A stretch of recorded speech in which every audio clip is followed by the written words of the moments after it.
Bismillahirrahmanirrahim. Assalamualaikum warahmatullahi wabarakatuh. Salam sejahtera untuk kita semua. Om Swastiastu, Namo Buddhaya, salam kebajikan, Sampurasun. Rahayu Sagung Dumadi. Semoga seluruh makhluk hidup, baik yang kasat mata maupun yang tidak kasat mata, baik yang berwujud maupun yang tidak berwujud, di setiap ruang dan waktu, di semua tingkatan, senantiasa hidup berbahagia dan mereka terbebas dari segala penderitaan. Orang yang sadar kalau dirinya itu bukanlah sebentuk tubuh, dirinya bukan pikiran, dirinya bukan perasaan, tetapi sadar sesadar-sadarnya kalau dirinya adalah percikan cahaya ilahi yang sedang dikaryakan di semesta ini. Sadar kalau dirinya adalah makhluk cahaya yang sedang dikaryakan di semesta ini, lalu diberi raga,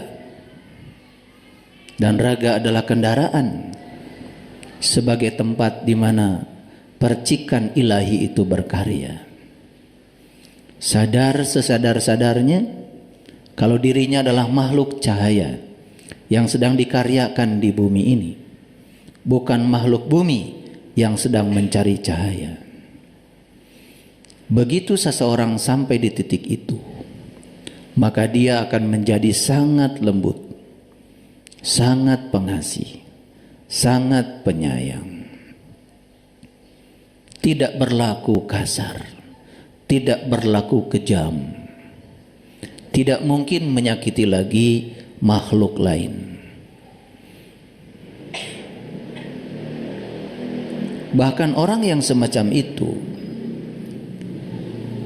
membunuh makhluk lain pun, walaupun itu bukan manusia, dia sangat merasa bersalah. Karena dia sudah mencapai satu kesadaran di mana pada setiap wujud yang berbeda itu sebetulnya terdapat jiwa yang sama.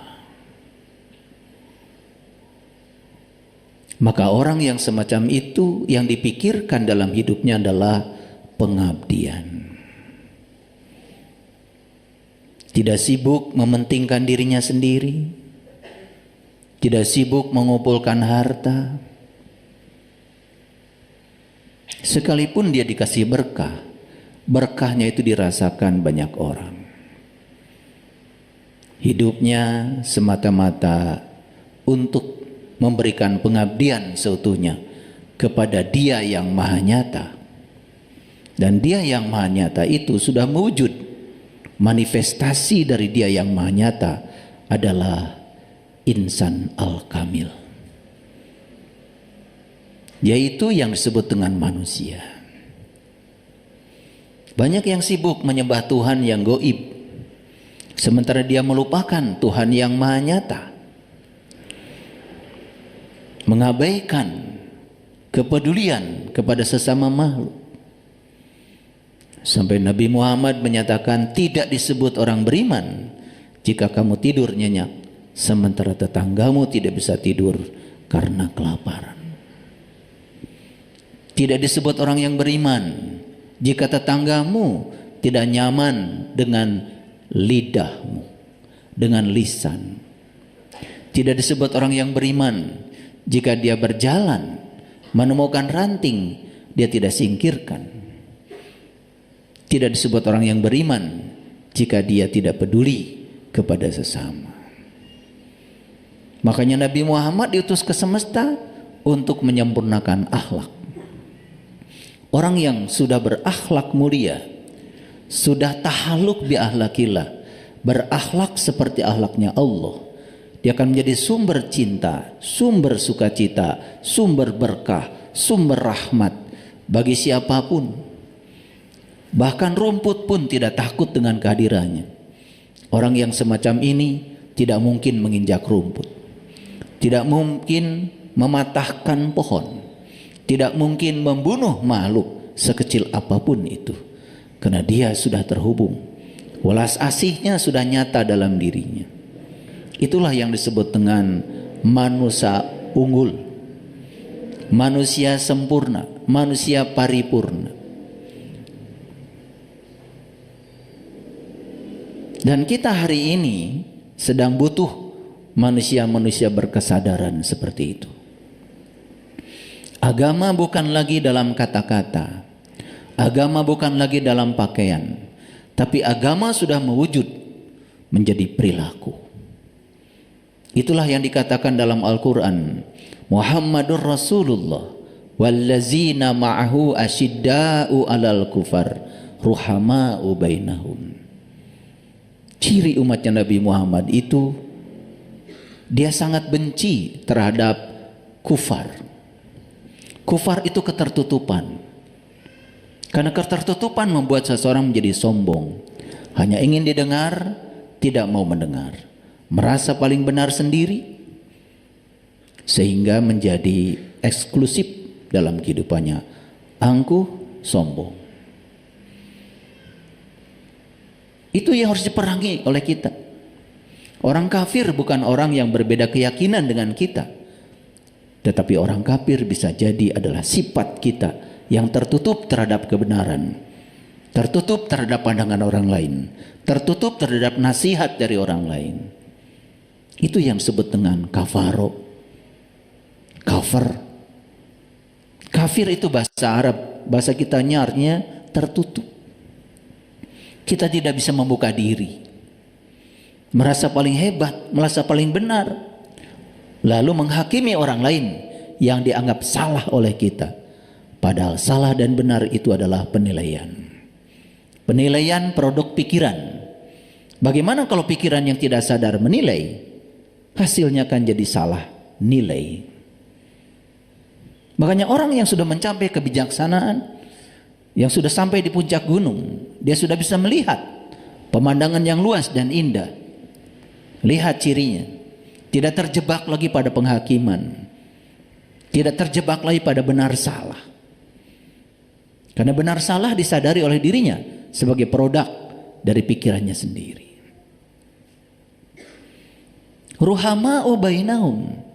Dan ciri umatnya Nabi Muhammad itu berkasih sayang dengan siapapun. Tidak ada batas. Untuk menyayangi orang lain tidak perlu ditanya apa keyakinannya. Karena sayang, cinta itu kekuatan positif, dan kekuatan positif itu tidak pernah ada syarat. Apa yang terjadi? Kebanyakan orang memahami ayat itu dengan keliru. Mendoakan saja hanya dibatasi pada kelompoknya. Kenapa sih kita tidak mendoakan untuk semua makhluk saja? Leluhur kita sudah punya satu kata yang sangat indah, singkat tapi padat. Rahayu Sagung Dumadi. Itu doa yang diajarkan leluhur kita di Nusantara ini. Semoga semua makhluk hidup, bahkan bukan yang kelihatan saja, termasuk yang tidak kelihatan, di setiap ruang dan waktu, di semua tingkatan kesadaran, doakan oleh kita, semoga mereka selalu berbahagia dan bebas dari penderitaan. Doa ya seperti itu. Karena Allah kita maha luas, Tuhan kita maha luas, doakan seluas-luasnya. Buat apa kita berdoa hanya untuk kelompok kecil? Bukankah Tuhan maha luas? Coba sebarkan cinta kasih, luaskan cinta kasih, luaskan ulas asih, luaskan belas kasih pada siapapun. Maka orang yang semacam ini, kemanapun dia pergi, akan dirindukan kehadirannya.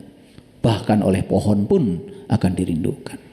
Pohon yang merana Karena tidak pernah ada yang menyirami air, hampir mati. Orang yang punya welas asih pasti dia akan ambil air dan menyiramnya.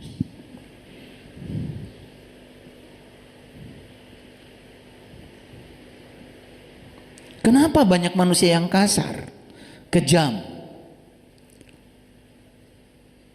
Bahkan setiap hari yang dibicarakan Tuhan, yang dibicarakan kitab suci, tapi masih menghardik orang lain, merendahkan orang lain, menganggap dirinya paling bagus, menganggap dirinya paling hebat.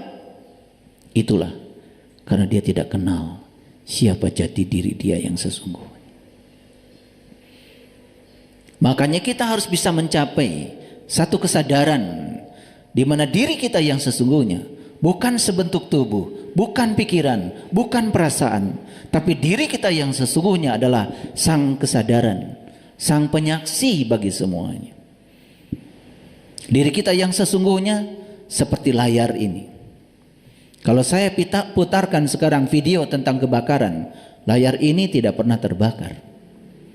Kalau sekarang saya putarkan video tentang banjir, layar ini tidak menjadi basah.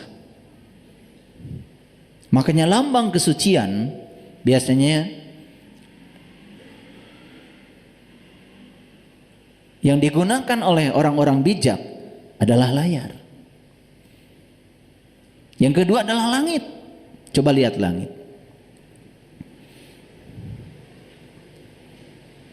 Awan putih, awan hitam, dibiarkan saja datang dan pergi apa adanya. Tetapi langit tetap saja biru, tidak tergoda oleh awan putih, tidak tergoda oleh awan hitam. Lihat kebanyakan manusia, begitu mendapatkan yang diinginkan, angkuh dan sombong. Begitu mendapatkan yang tidak diinginkan, mengeluh, protes karena tidak sesuai dengan keinginannya, lalu menolak jauh-jauh. Itulah gambaran manusia yang tidak kenal jati dirinya. Persis seperti kabut, hitam dan putih. Harusnya dia menjadi langit yang menyaksikan hitam dan putih itu apa adanya. Lihat orang yang sudah mencapai kesucian, tidak pernah usil pada orang lain. Karena kebenaran itu punya cara sendiri untuk menunjukkan dirinya. Kebenaran itu punya cara sendiri untuk menunjukkan kebenaran itu sendiri.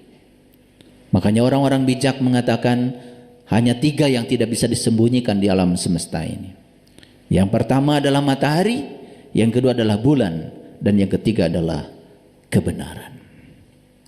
Matahari tetap saja matahari walaupun orang buta tidak bisa melihatnya. Madu tetap saja madu walaupun orang sakit tidak merasakan manisnya. Kebenaran adalah kebenaran, tidak bergantung pada Anda setuju atau Anda tidak setuju. Setuju dan tidak setuju itu bergantung referensi Anda, bergantung tingkat kesadaran pengetahuan Anda. Kebenaran tidak perlu persetujuan dari siapapun. Hukum gravitasi tetap akan bekerja. Anda yakin gravitasi ada atau Anda tidak yakin tentang gravitasi ada. Kalau Anda kepleset pasti akan jatuh, walaupun Anda tidak yakin pada gravitasi. Itulah kebenaran. Hati-hati, dan kebenaran itu tidak bergantung berapa banyak yang setuju. Sampai Allah mengatakan di Quran, wa may yatabi'u aktsarahum illa dzann. Kebanyakan manusia mengikuti sesuatu itu hanya dengan prasangka. Inna dzann, sesungguhnya prasangka, la yughni minal haqqi syai'a, tidak bisa dijadikan ukuran kebenaran. Mari kita tanya pada diri kita. Kita punya rukun iman. Kita iman pada Allah, iman pada malaikat, iman pada Rasul, iman pada kitab, iman pada hari kebangkitan, iman kepada qada dan qadar.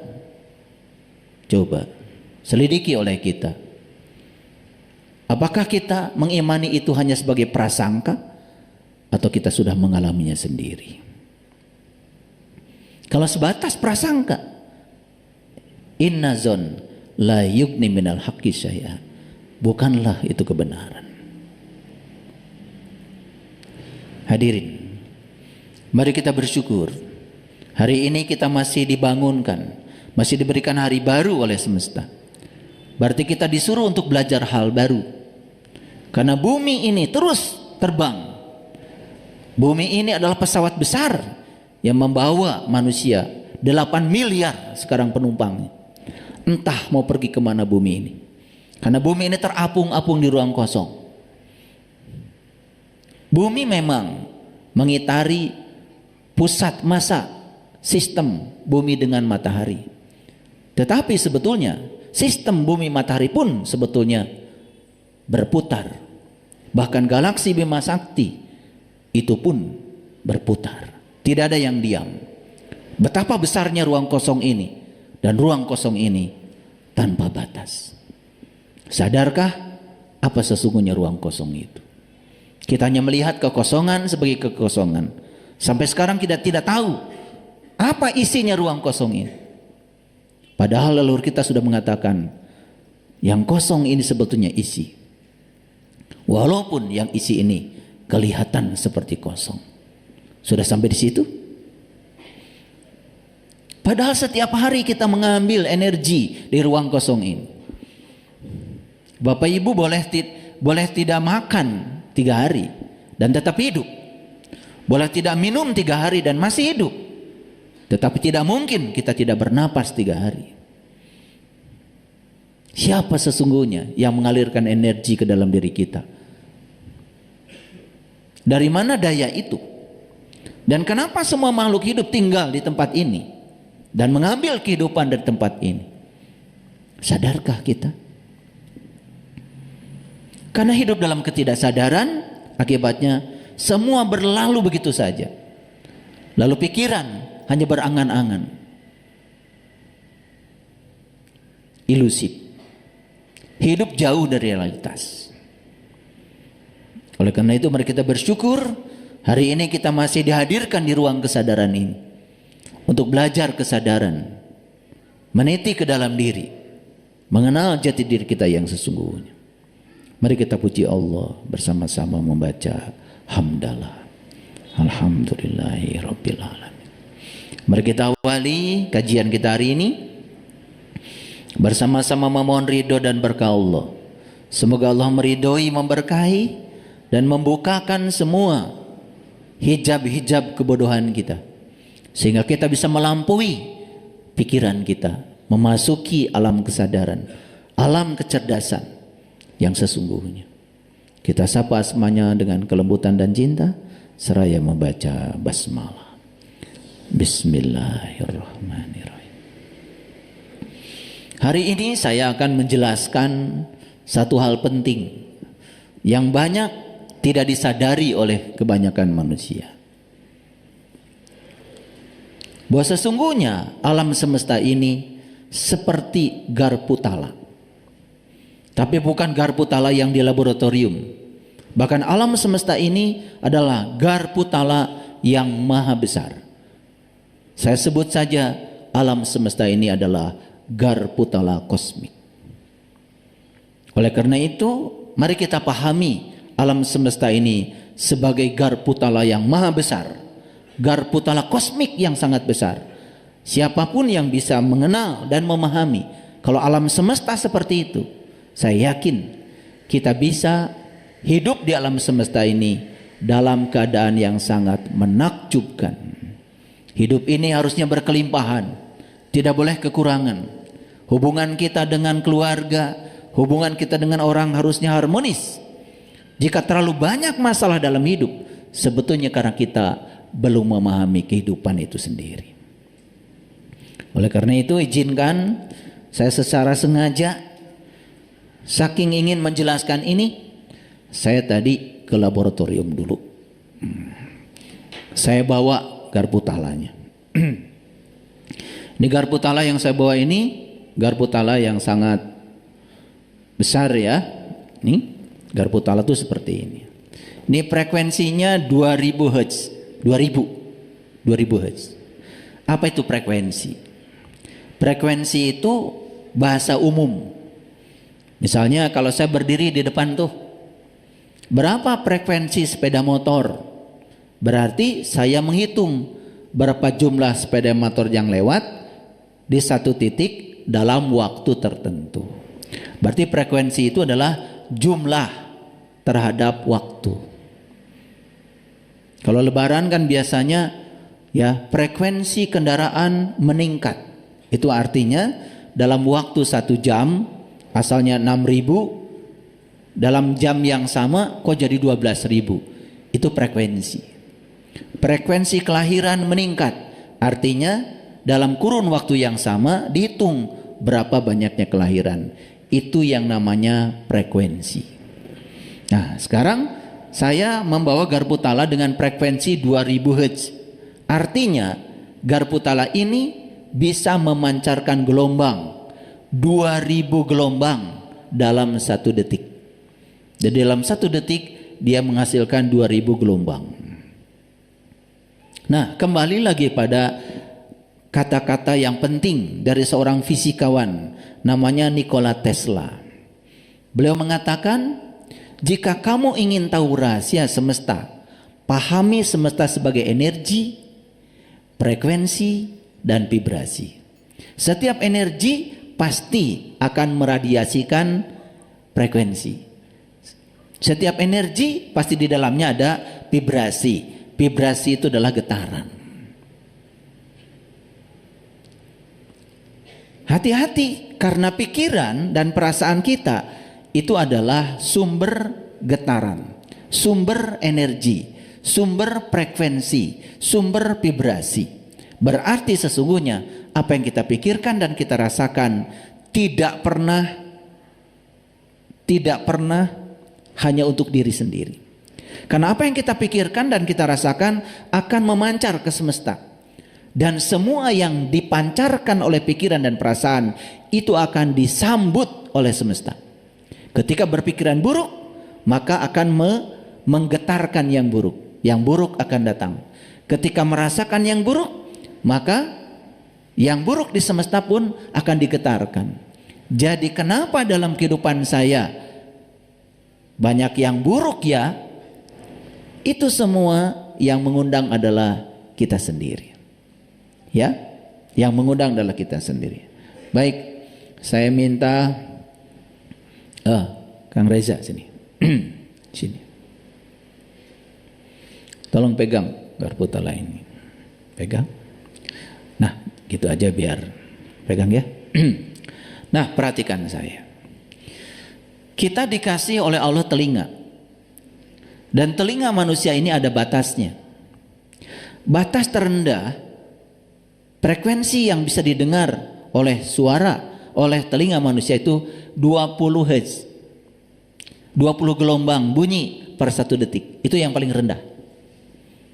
Nah, yang paling tinggi yang masih bisa didengar itu 20.000 Hz. Luar biasa ya. Jadi Allah sudah ngasih batasan buat telinga kita. Telinga kita hanya bisa mendengar suara yang frekuensinya paling rendah 20 Hz dan paling tinggi 20.000 Hz. Di atas 20.000 Hz bukan tidak bisa didengar, sangat membahayakan bagi telinga manusia. Karena telinga ini secara fisik terbatas. Kecuali ada telinga dalam diri kita yang tanpa batas, frekuensi berapapun bisa didengar, yaitu telinga kolbu. Nah, yang belum bisa menggunakan telinga itu ya sudah, wassalam. Hidupnya semua serba terbatas. Pemahamannya juga terbatas. Yang dilihat juga terbatas. Makanya orang yang masih tertutup mata kolbunya gampang untuk ditipu. Karena dia masih berputar-putar di luar. Mata ini dihalangi kertas saja sudah tidak bisa melihat. Tapi mata kolbu dihalangi apapun bisa menembus. Karena kekuatannya sangat hebat. Ya. Jadi berapa batasnya? Paling rendah 20 Hz, paling tinggi 20.000 Hz. Nah, di bawah 20 Hz manusia tidak bisa mendengar lagi. Ya, frekuensi itu. Di atas itu rusak telinga kita. Oke. Sekarang saya akan getarkan garpu tala ini. Saya getarkan, angkat sedikit. Saya akan getarkan.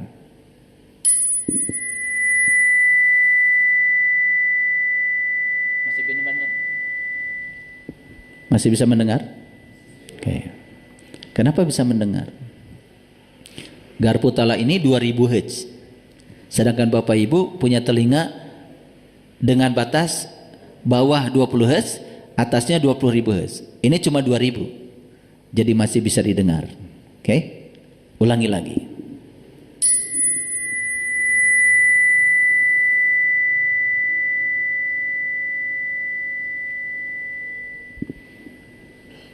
Masih bisa terdengar? Oke. Terima kasih. Baik. Kenapa Bapak Ibu bisa mendengar? Karena di sini ada yang namanya genderang telinga. Jadi genderang telinga ini ibarat garpu tala yang berbeda. Jadi kalau saya pukul garpu tala ini, kan dia menghasilkan frekuensi. Kalau di sini, di sini, di sini, saya hadirkan garpu tala yang sama 2000 Hz, semua akan bergetar. Tapi walaupun di sini didekatkan dengan garpu tala ini, ada garpu tala lain yang beda frekuensinya, dia tidak akan bergetar. Itulah yang disebut dengan resonansi. Jadi ikut bergetarnya telinga kita akibat getaran dari garpu tala ini, sehingga kita masih bisa mendengar. Semua mendengar tadi? Oke, berarti telinganya masih normal. Nah, itu contoh kecil. Contoh kecil. Jadi garpu tala ini tadi sebagai sumber getar. Dia memancarkan gelombang, namanya gelombang bunyi. Ternyata ibu, bapak, semua yang di sini garpu tala bukan? Itu garpu tala yang lain. Buktinya apa? Masih bisa mendengar. Jadi sebutnya genderang telinga ini persis seperti garpu tala. Dia bisa menerima ya hadirnya frekuensi ini. Nah, kalau di ruangan ini ada yang tidak bisa menangkap suara itu, berarti telinganya sudah tidak normal. Jadi saya bicara untuk orang normal. Nah, sekarang mana garpu tala kosmik di semesta ini? Manusia itu garpu tala. Peristiwa garpu tala. Kejadian itu garpu tala. Dan kita ini semua adalah sumber getar. Di mana getaran itu dibangkitkan? Di sini dan di sini. Di sini namanya pikiran. Di sini namanya perasaan. Pikiran memancarkan gelombang. Perasaan juga memancarkan gelombang. Bayangkan ketika pikiran dan perasaan berpadu, betapa hebatnya gelombang yang dipancarkan. Dan gelombang ini akan merambat ke seluruh semesta. Dan siapa yang akan bisa digetarkan oleh dia, oleh gelombang ini? Yang sama frekuensinya. Yang sama frekuensinya. Jadi kenapa telinga kita bisa mendengar ini? Karena telinga kita batas bawahnya 20 Hz, batas atasnya 20.000 Hz. Berarti yang 2000 ada di tengahnya? Ada. Makanya telinga kita luar biasa bisa menangkap suara itu. Karena ada di antaranya. Baik, sekarang saya lanjutkan. Jadi mengerti bahwa semesta ini garpu tala kosmik? Oke, hati-hati. Apa yang dipikirkan, apa yang dirasakan tidak pernah terisolasi di tubuh kita. Semua dipancarkan ke semesta. Dan itu akan menggetarkan benda-benda, peristiwa yang sama frekuensinya. Bayangkan sekarang orang-orang yang selalu terbatas pikirannya. Misalnya contoh sederhana, besok kita jalan-jalan yuk. Kemana? Ya yang deket-deket aja, ke Singapura. Lihat jawabannya apa? Ketika jawabannya, aduh, uang dari mana? Pertama aduh, yang kedua uang dari mana? Sudah, itu yang dipancarkan ke semesta. Frekuensi itu yang didengar oleh semesta. Makanya orang lain pergi, dia tidak pergi. Karena yang ditarik oleh dia yang sama frekuensinya. Aduh, uang dari mana? Sering mengucapkan kalimat itu. Contoh sederhana. Misalnya anak bergurau kepada kita. Ibu, mobil itu bagus. Kamu jangan mimpi. Satu, kata-kata yang terucap adalah jangan mimpi. Yang kedua, ditambah lagi. Buat makan aja susah, tambah lagi.